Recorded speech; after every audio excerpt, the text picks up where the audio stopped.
ஆண்டிபட்டி அருகே திம்மரச நாயக்கனூரில் உள்ள பாரத் நிகேதன் தனியார் பொறியியல் கல்லூரியில் கல்வி குழுமத்தின் நிர்வாக தலைவர் மோகன் அவர்கள் தலைமையில் மாநில அளவிலான கபடி போட்டி நடைபெற்றது.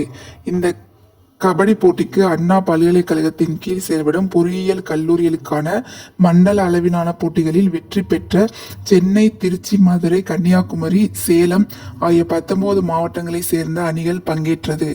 இந்த கபடி போட்டியானது 2 நாள் போட்டியாக நாக் அவுட் சுற்று அடிப்படையில் நடைபெற்றது.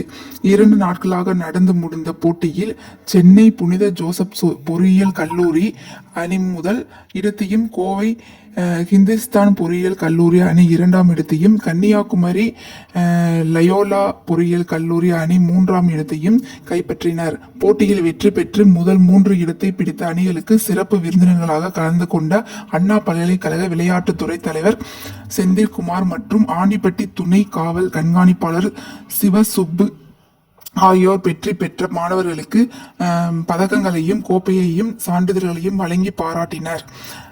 நிகழ்ச்சி ஏற்பாடுகளை பாரத் நிகேதன் பொறியியல் கல்லூரி முதல்வர் அருள் குமார், உடற்கல்வி இயக்குனர் சிவா உள்ளிட்ட கல்லூரி நிர்வாகத்தினர் செய்திருந்தனர்.